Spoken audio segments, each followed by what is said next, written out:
partir de este momento comienza la parte editorial de Platica con Ángel, correspondiente al martes 10 de septiembre del año 2024.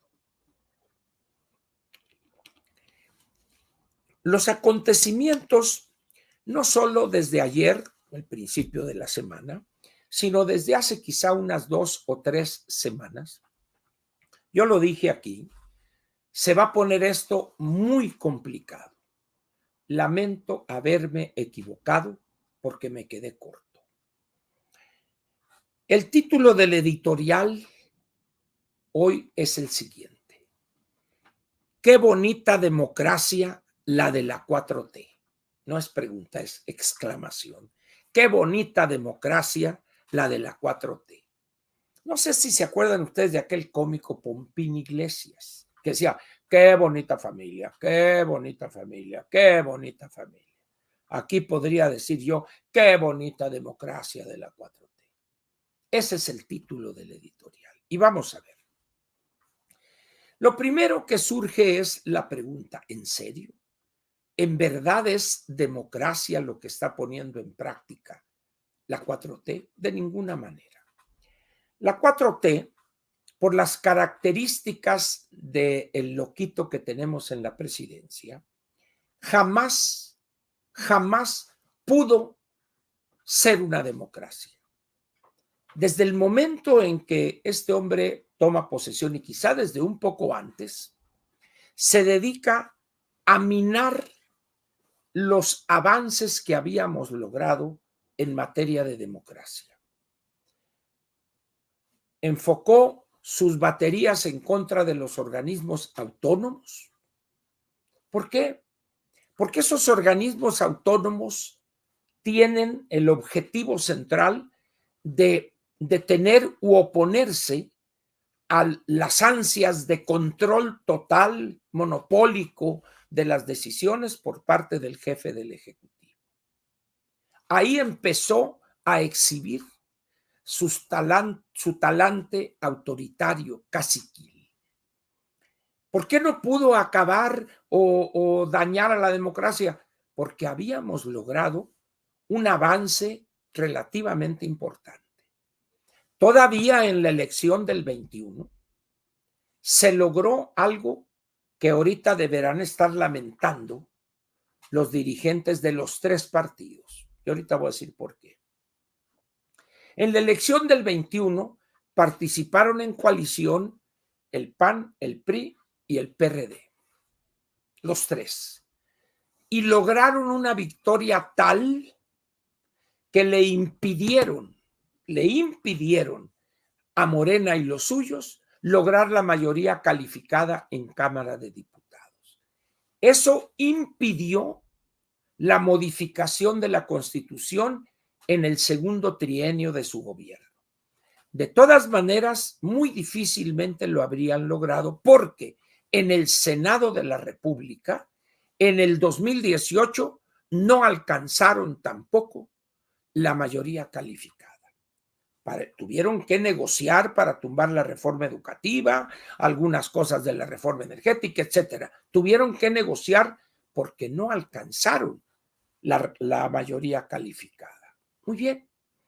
¿Qué pasa con esa experiencia del 21? No es que los 3 partidos y sus dirigencias se hayan dado cuenta de la importancia del Congreso.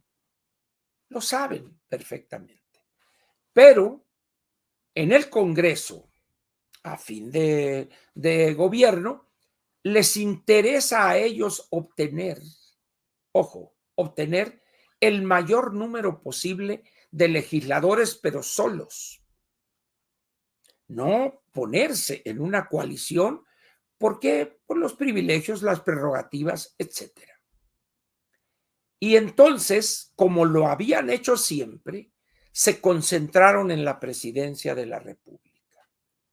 Debo decir que fui desde mayo del año pasado el único que señaló 2 cosas peligrosísimas para el resultado que iba a obtener Fuerza por México, Corazón y no sé qué madres.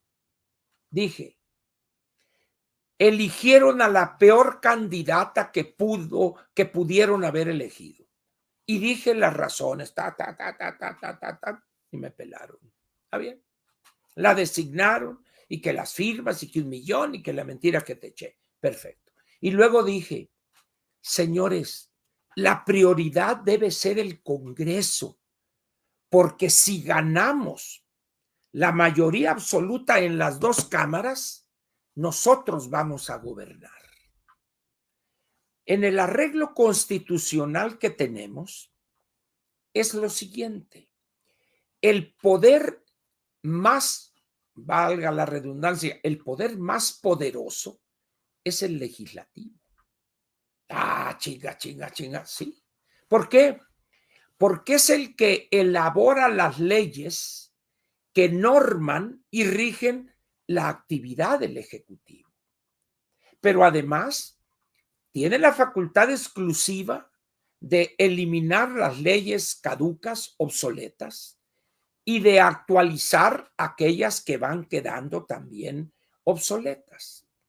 De tal manera que el poder real está en el legislativo. Y con otra ventaja: como es la responsabilidad de determinar el gasto, el presupuesto en diputados, que es una de las 2 cámaras del Congreso de la Unión, tiene también la facultad de revisar el uso de ese gasto mediante la cuenta pública.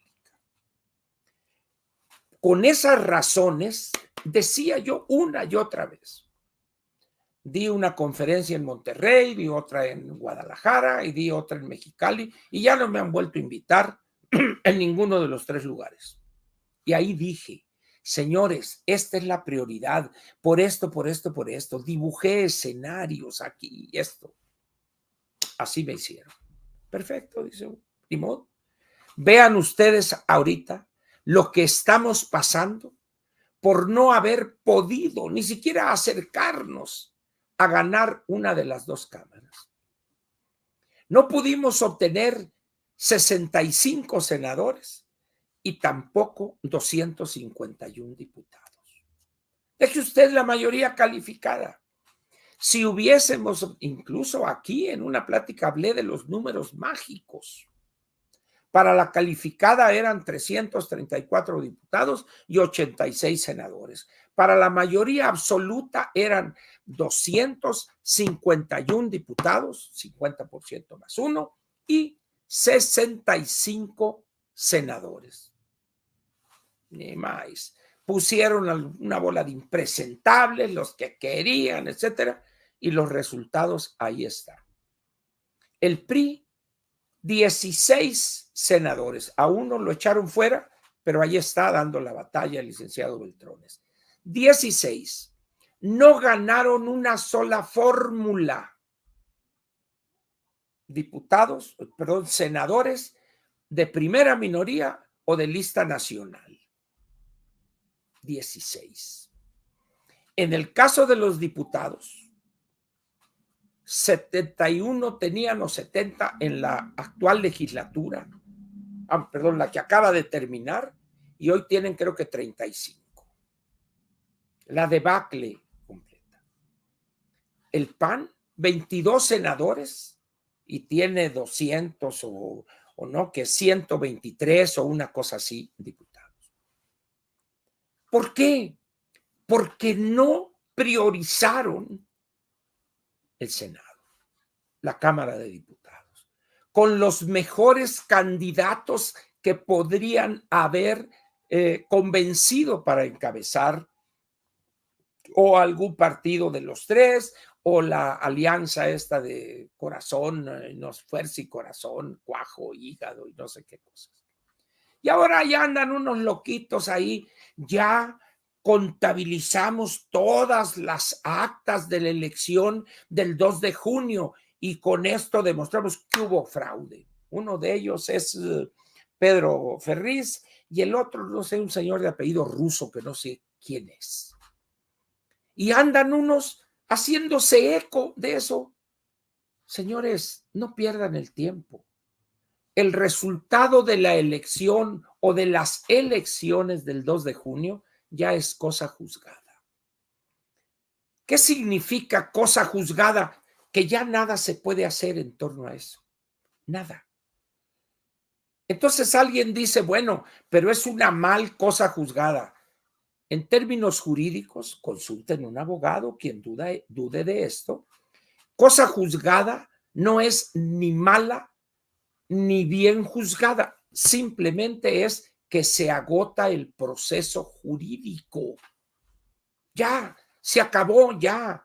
Que las actas, que esto, que el fraude, que el algoritmo y que el petate del muerto, ya.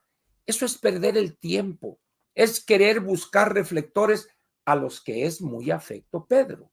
Él ya tuvo una experiencia cuando juntó 2 o 3 millones de firmas para eliminar los plurinominales. Aquel entonces trabajaba yo como asesor allá en San Lázaro y llegó un día a entregar una bola de papeles con las firmas. Me da pena decirlo, se reían de ese sueldo. Se reían. ¿Por qué? Porque la modificación de una norma constitucional no es cuestión de firmas, es cuestión de tener los números en las 2 cámaras del Congreso y en 17 congresos locales. Pero ahí anda Pedro, que ahora sí vamos a demostrar. Pues demuestren lo que quieran, señores, demuestren. Pero eso ya no sirve. Ah, pero los reflectores, que esto y que el otro. Señores, vean al futuro.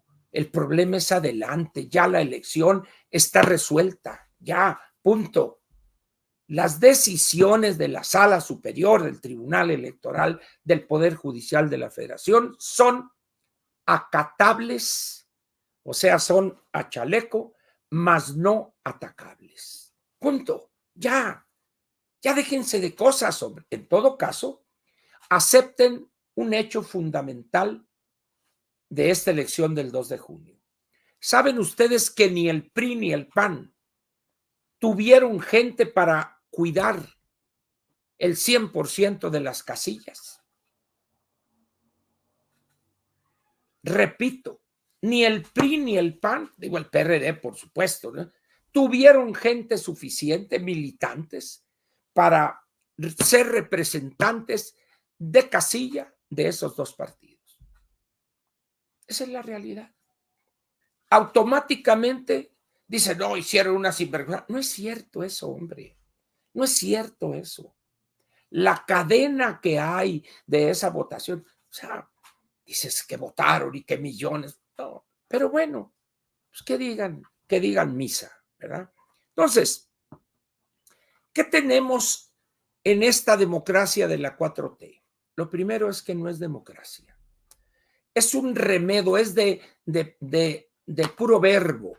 Por ejemplo, hoy, en esta situación que se ha generado peligrosa en la Cámara de Senadores, entrevistan a Gerardo Fernández Noroña y estábamos llevando la sesión de forma democrática. No mientas, Gerardo. No puedes hablar de una discusión democrática cuando estás en un acto burdo de prevaricación legal, cuando estás utilizando un instrumento que debe permanecer en reserva, en secrecía, no tú personalmente, pero el régimen, el gobierno, a través de este o aquel funcionario, para doblar o para obligar a este o aquel senador a que les den su voto. Eso no es democrático, Gerardo, no te engañes, hombre. No te engañes. Aquí, que porque ahora andas de traje, raya de gis, muy elegante y todo, ya vas a parecer demócrata. No, no, no. El ser demócrata no es un problema de vestimenta, Gerardo. Es un problema de congruencia, cosa que tú no la tienes.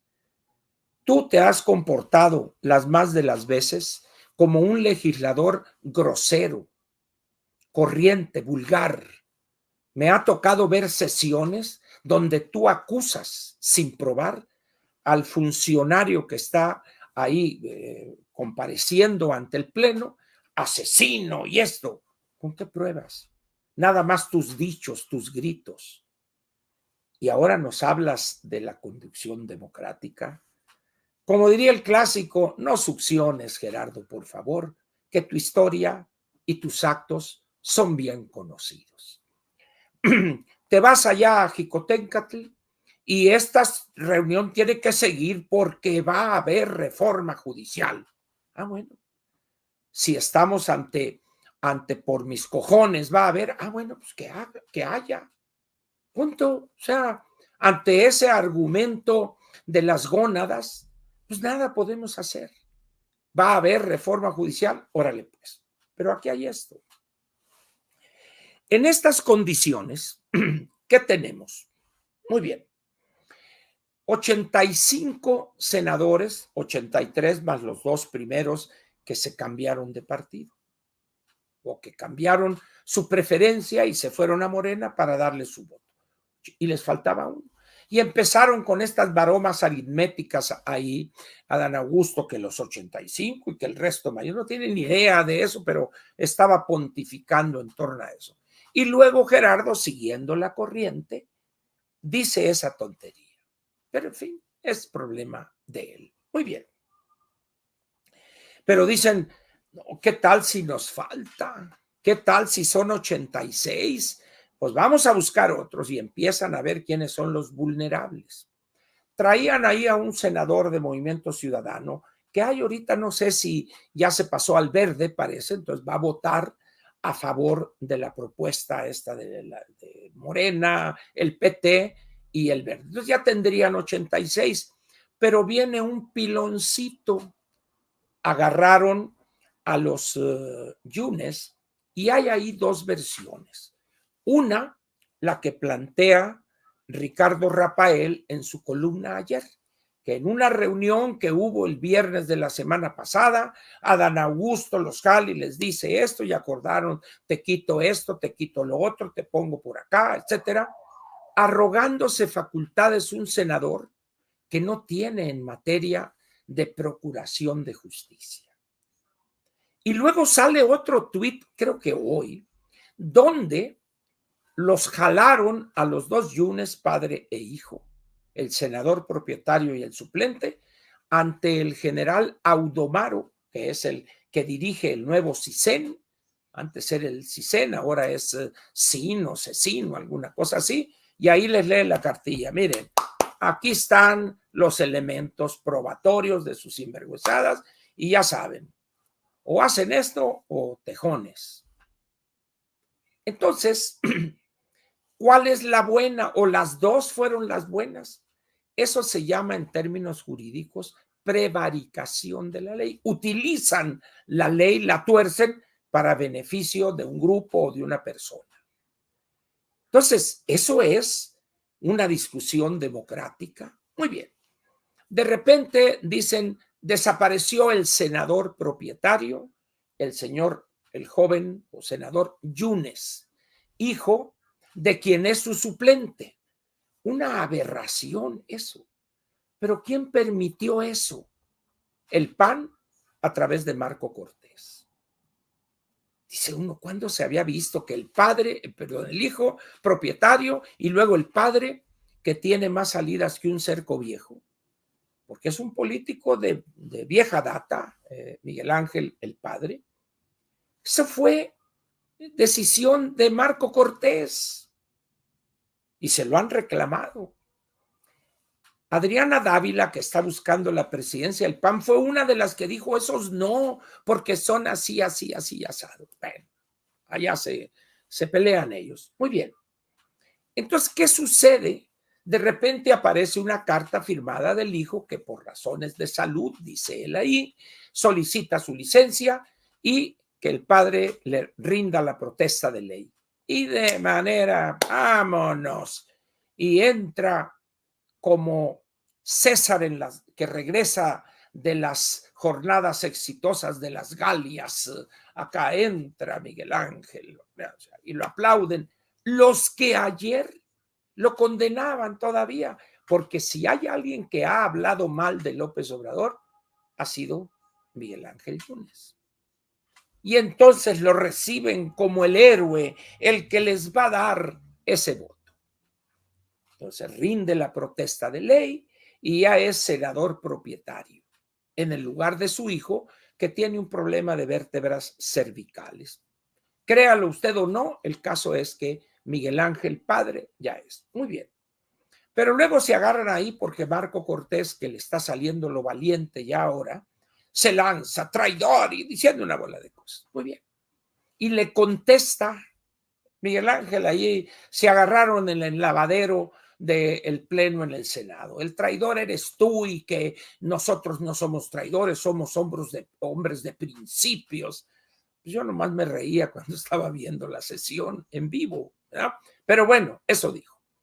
Pero dijo, el voto no está decidido todavía. Es decir, podría darse el lujo, Miguel Ángel, de votar en contra de la propuesta de Morena. ¿Por qué? Porque ya tienen el voto de Movimiento Ciudadano que se fue a la bancada del Verde. Es decir, ya tienen los 86. Ya no necesitan el voto de Miguel Ángel, padre, que es hoy el propietario. Esto que hemos visto hoy en el Senado es quizá el peor espectáculo de autoritarismo chafa, caciquil, que hayamos visto en el México contemporáneo. Ni en las peores épocas del priismo o del PNR y del PRM, que sacaban la fusca y paz, paz, paz y lo que sea. Pero estas cosas que están haciendo los morenistas, qué vergüenza, qué bárbaro, qué vergüenza. Y entonces uno se pregunta, ¿qué se ha perdido la dignidad en todos los integrantes de esa fracción? Digo, de Gerardo, de Adán Augusto, de esos, pues no se puede esperar, Citlali, etcétera, ¿verdad? Pero ¿qué no habrá entre los legisladores más jóvenes alguien que le dé asco lo que están haciendo y en lo que lo están haciendo partícipe? Y la respuesta es dolorosa, no hay. Pero luego por allá tenemos a la anticientífica. Estoy de acuerdo que esta reforma va a pasar y que no te vi la mentira que te eché. Y dice uno, a ver señora, ¿no se da cuenta usted lo que están haciendo, el cochinero, la podredumbre, la pus que está saliendo ahí en donde ocupan sus curules los integrantes de la bancada? Es un río de pus que cae ahí al drenaje. Y todavía anda. En todo lugar, cállese mejor, en todo caso, pues. Pero, para que vean ustedes el nivel de abyección a que puede llegar alguien en aras de granjearse la simpatía de este cacique pueblerino, o al menos es tal el miedo que le tiene, que prefiere darle por el lado. Pero mientras eso pasa, revisen ustedes fuentes de opiniones en el mundo y van a encontrar una situación preocupante. Pero sale Gerardo en una entrevista con Adela Micha. Somos soberanos, carajo, le dice. Si se quieren ir, que se vayan. A ver, Gerardo, no estás en el siglo XIX, estás en el tercer decenio del siglo XXI. No succiones. Sé objetivo, eres el presidente del Senado. Entonces estos están jugando como si estuvieran en una asamblea del CCH. No. Hoy México es un actor importante en la globalidad.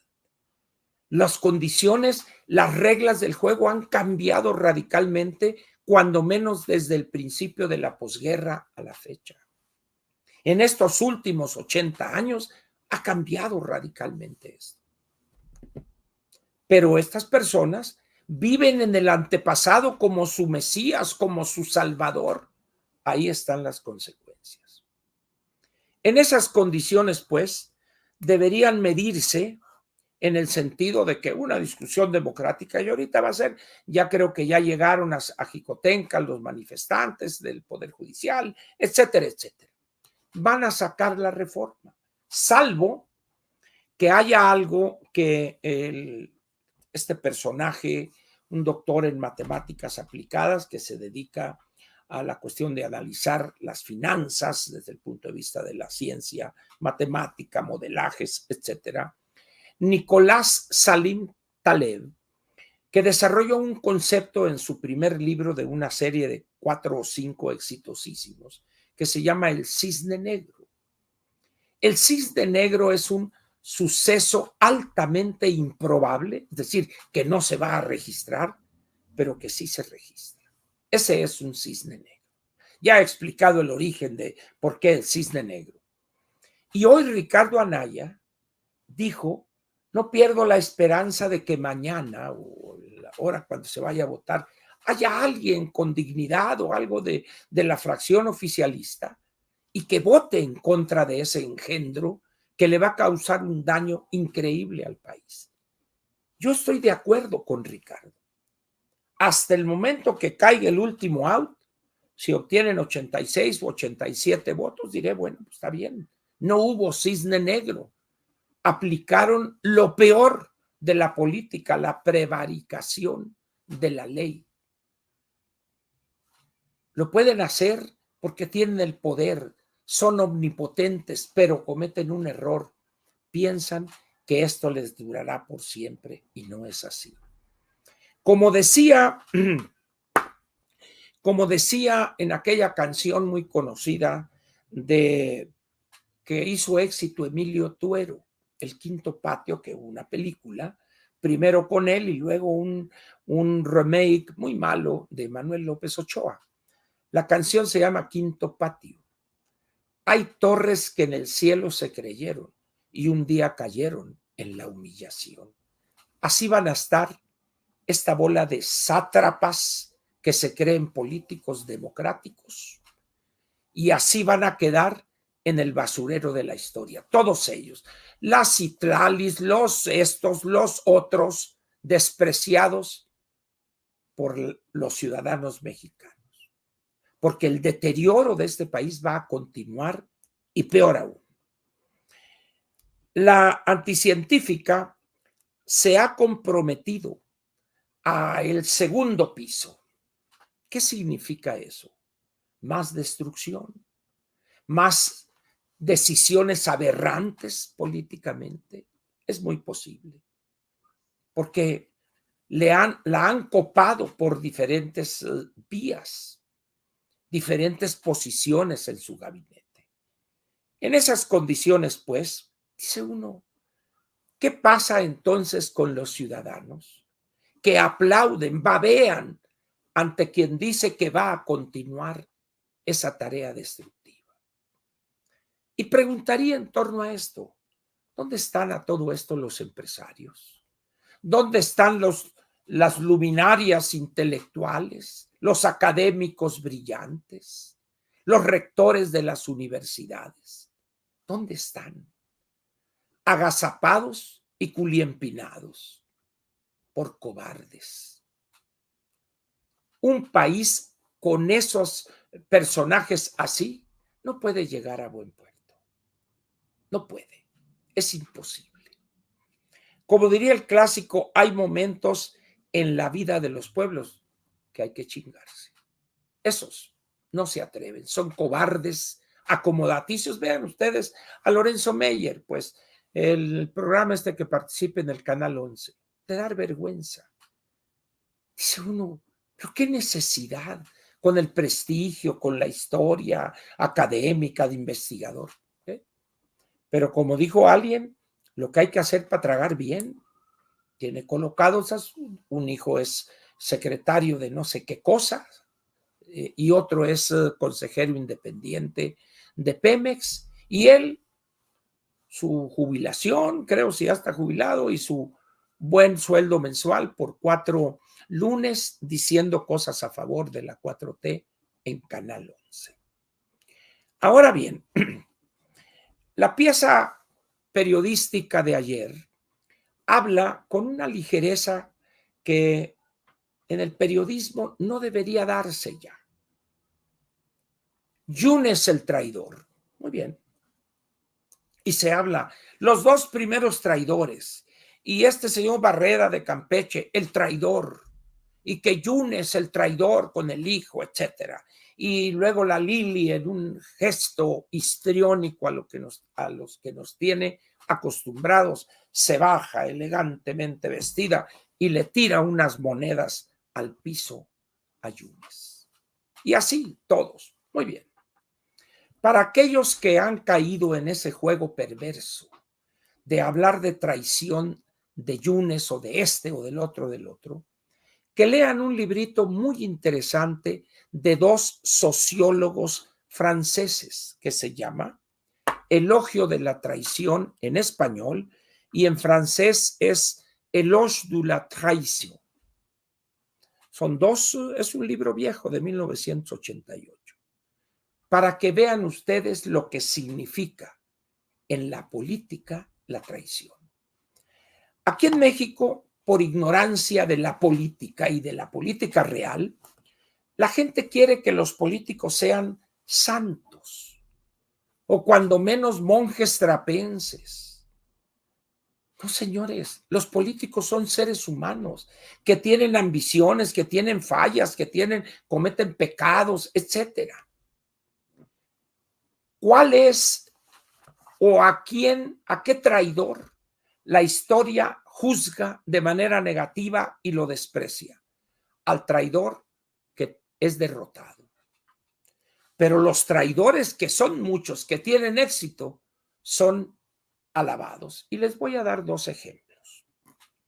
Andrés Manuel López Obrador traicionó a Cuauhtémoc Cárdenas, traicionó a Porfirio Muñoz Ledo, traicionó a los chuchos dueños del PRD, los usó, tuvo las prerrogativas de ellos, y etcétera, etcétera, y así les hizo. ¿Quién le ha dicho a López, excepto quizá un loco como yo y algún otro, traidor? Muy poquitos. ¿Por qué, siendo traidor, en múltiples ocasiones lo adoran? Porque es un traidor que triunfó. Tenemos otro caso menor, el hoy senador, repitiendo, Manuel Añorbe Baños. Manuel Añorbe es un personaje curioso. En la Cámara de Diputados, cuando era diputado, no hace muchos años, se le conocía ahí entre los mitoteros como el enano Santanón. Así se referían a él. Una persona que se forma bajo el ala protectora de Manlio Fabio Beltrones. Lo que hoy es Añorbe se lo debe a Beltrones completamente.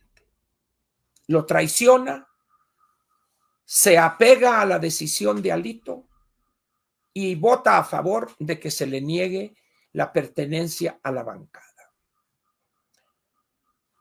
Hasta ahorita Añorbe ha tenido éxito. Ahí está de coordinador de una fracción pequeña, pero coordinador. Y su traición nadie se la critica. Pero ¿qué tal si de repente es defenestrado y esto, y esto, y esto? Entonces sí le van a decir el traidor enano Santanón. Pero mientras tanto es el senador Añorbe.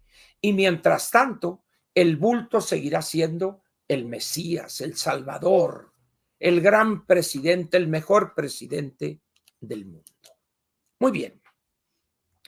Y a todo esto, ¿qué piensa y qué dice la anticientífica? Y a partir de este momento les comunico a ustedes una decisión importante. La anticientífica pasa al basurero de la historia y surge luminosa, fuerte, resplandeciente su cara, la emperatriz Claudia I.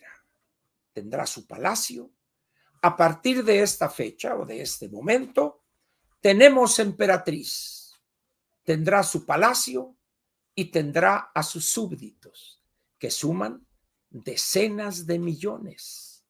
De tal manera que no va a ser cualquier imperio. Ni Maximiliano soñó tener un imperio como el que va a tener la emperatriz Claudia I. ¿Cómo le vamos a llamar al marido? ¿Príncipe consuerte? O perdón, príncipe consorte, no sabemos. Vamos a ver, como le decían al príncipe Felipe en el Reino Unido, el príncipe consuerte. Posiblemente este hombre también sea así, pero en este caso, pues, la anticientífica al basurero de la historia, entre las miasmas, las heces por allá, pero surge, de entre esa podredumbre, surge radiante, fuerte, bella, simpática, la emperatriz Claudia I. God save the Queen. No es una reina, pero para algunos es una reina, porque es la que les va a dar privilegios, etcétera, etcétera. Así es que ya saben, señores. Al anunciar ella que va a vivir en el palacio, es que, pues, no tengo yo casa propia, dice, ¿no? Entonces voy a entregar al dueño, se le va a avisar que en diciembre ya le entregamos el departamento y sacar los muebles para hacer la mudanza. Y dice, a ver, señora, déjese usted de sí mismos, por favor, que va usted a meter sus colchones, sus sillones viejos y sus libreros chafas ahí de esos de aglomerado a Palacio Nacional. Por favor, señora, ustedes ya son una emperatriz.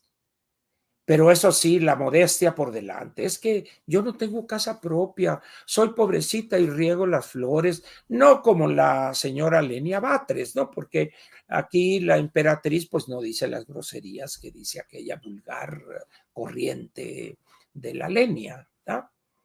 En esas condiciones, estos unen el autoritarismo que tienen, la burla hacia los ciudadanos. Pero, como dicen las palabras de aquellos versos famosos en España, que algunos conocen en México, ya se caerá el arbolito donde dormía el pavo real, para que duerme en el suelo como cualquier animal. No se les olvide, señora emperatriz Claudia I, ni a Noroña, ni a este, ni al otro, que ese poder que tienen hoy es efímero, es temporal, no es por siempre. Así es que bien les convendría, mucho les convendría, que se preparen para cuando ya no lo tengan. Aquí termina la parte editorial de Platica con Ángel, correspondiente al 10 de septiembre del año 2024. Ya me están viendo producción, aquí se va a equivocar y está listo, pero no, ¿ya ven? Muy bien, muchas gracias.